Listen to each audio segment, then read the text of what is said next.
जो supreme court का आदेश आया था जिसमें सुप्रीम कोर्ट ने सारी पावर्स दिल्ली की चुनी हुई सरकार को दी थी, उसके बाद उसके 8वें दिन सुप्रीम कोर्ट का आदेश आने के 8वें दिन 8 दिन के अंदर उन्होंने अध्यादेश जारी करके सुप्रीम कोर्ट के ऑर्डर को पलट दिया। चुनी हुई सरकार की सारी शक्तियां छीन ली, सरकार को बिल्कुल पंगु बना दिया और सारी ताकत एलजी को दे दी कि अब एलजी दिल्ली चलाएंगे। 5-0 से जजमेंट आया था, पांचों जजों ने, संविधान पीठ ने जजमेंट दिया था, उस जजमेंट को पलट दिया 8 दिन के अंदर। ये संविधान के खिलाफ है। उसके बारे में नीतीश जी आज आए थे और उनसे काफ़ी डिटेल में चर्चा हुई। उन्होंने पूरी तरह से समर्थन जाहिर किया कि ये वो हमारे साथ हैं, दिल्ली के लोगों के साथ हैं और दिल्ली के साथ जो अन्याय किया है केंद्र सरकार ने, उन्होंने कहा कि इसका मिलके लड़ेंगे। और मैंने उनसे निवेदन किया, अभी वो पूरे देश के अंदर विपक्ष को एकत्रित करने में जुड़े हुए हैं। मैंने उनसे निवेदन किया कि अगर सारा विपक्ष इकट्ठा हो जाता है, नॉन बीजेपी सारी पार्टियां इकट्ठी हो जाती हैं, तो एक तरह से राज्यसभा के अंदर अगर ये इसको बिल के रूप में लेके आते हैं तो इसको बिल के रूप में हराया जा सकता है राज्यसभा के अंदर।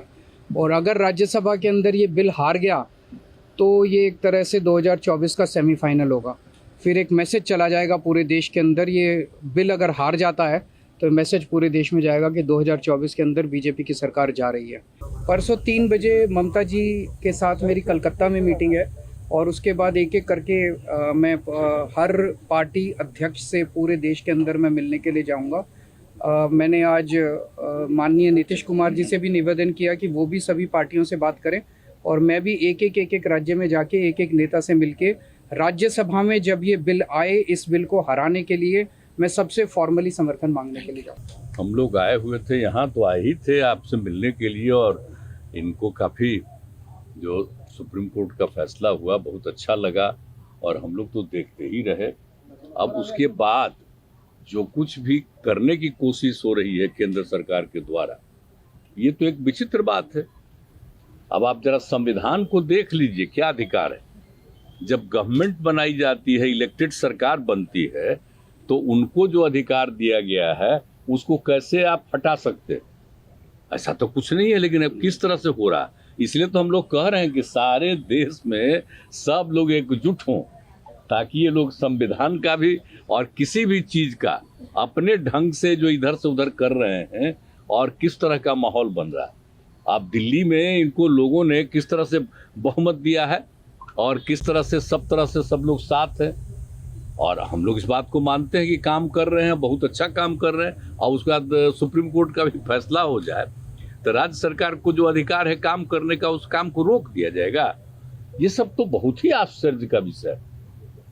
तो ये हम लोग तो बिल्कुल इनके साथ हैं और जो कुछ भी है हम लोग जो आगे भी जो मीटिंग करेंगे, जो हम लोग कोशिश कर रहे हैं कि ज़्यादा से ज़्यादा विपक्षी पार्टियां एकजुट हो जाएं और मिल करके हम लोग पूरे देश में अभियान चलाएं, हर राज्य में अभियान चलाएं कि सब कुछ कानून का पालन होना चाहिए, आपस में सब लोगों के बीच में प्रेम और भाईचारे का भाव होना चाहिए और जिस तरह से लोगों के बीच में विवाद पैदा करने की कोशिश होती है उन सब चीज़ को बंद करना चाहिए और देश आगे बढ़ेगा।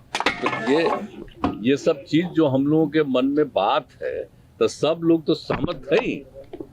और उसके बाद अगर इस तरह की कोई बात होगा तो जो कह रहे हैं हम लोग पूरे तौर पर इनके साथ, ये जो भी कह रहे हैं बिल्कुल ठीक कह रहे हैं, इनके साथ हम लोग हैं। सारी बातें माननीय मुख्यमंत्री जी ने स्पष्ट रूप से कह ही दिया है। आज की मुलाकात खास तौर पे इसलिए है कि जो लोकतंत्र है, लोकतंत्र में चुनी हुई सरकार को जो अधिकार मिले हैं और जिस प्रकार से जो नॉन बीजेपी स्टेट में जिनकी भी गवर्नमेंट है, बीजेपी लगातार उनको तंग कर रही है, परेशान कर रही है। तो जो परेशानी अरविंद केजरीवाल जी झेल रहे हैं, हम यहाँ पूरी तरीके से इनको समर्थन देने आए हैं कि इनके साथ अन्याय कर रही है केंद्र की सरकार। और जब सुप्रीम कोर्ट का जब जजमेंट आ गया तो सारी चीज़ें स्पष्ट हो गई, तो कुछ कहने वाली कोई बात ही नहीं है। लेकिन जिस प्रकार से इनको तंग किया जा रहा है, या और दूसरे राज्यों में जिस प्रकार से केंद्र भेदभाव कर रही है उन राज्यों के साथ, तो ये कहीं से भी न्यायपूर्ण नहीं है। लोकतंत्र पर ये साफ दिखाता कि खतरा है। ये लोग संविधान को बदलना चाहते हैं, जो हर किस हम लोग मिल करके होने नहीं देंगे। और मान लीजिए अगर दिल्ली में बीजेपी की सरकार रहती तो क्या एलजी की हिम्मत होती इस प्रकार का काम करने की? तो एक बात से पूरी तरीके से हम लोग विश्वास के साथ कह सकते हैं, जितना भी ये अरविंद केजरीवाल जी को सताएंगे, तंग करेंगे, ये उतने ही मजबूत होंगे। और मैं पूर्ण विश्वास के साथ कह सकता हूँ कि बीजेपी कभी भी दिल्ली में वापसी नहीं करेगी। तो हम लोग सब लोग इनके समर्थन में हैं और सब लोग मिल करके हम लोग जो है देश हित के लिए काम करेंगे। Subscribe to Midday India. Get direct notifications on all our videos by clicking on the bell icon.